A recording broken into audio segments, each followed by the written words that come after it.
60 стари и немокни лица со над 65 годишна возраст од Берово ќе добијат државна нега.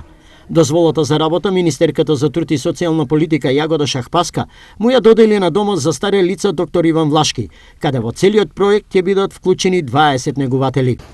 Тоа значи дека 60 возрастни лица над 65 годишна возраст ќе користат услугата дури во најоддалечените места на општината.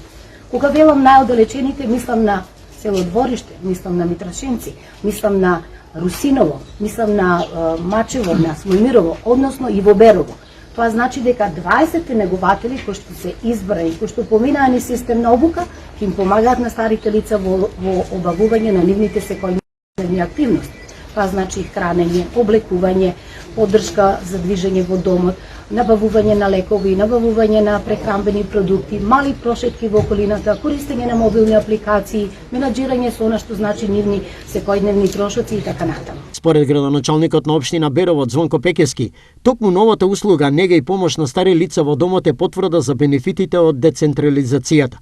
Со ваквата распределба за обврските на старите лица, токму најпотребните социјални услуги за граѓаните се спуштаат на локално ниво. Своите домови, општина Берово, веќе долго време проведуваше поголем број на активности, за да може денес да бидеме подготвени и да започнеме со давање на услугата, од која бенефит ќе имаат 60 стари лица на територијата на општина Берово, но и нивните семејства и пошироката заедница.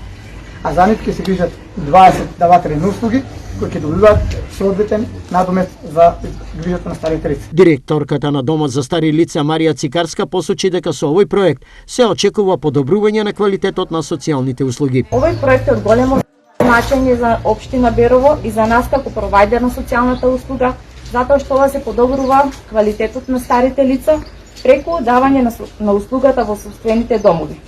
Со проектот за подобрување на социјалните услуги, што го спроведува Министерството за труд и социјална политика, засега се поддржани 19 проекти во 24 општини.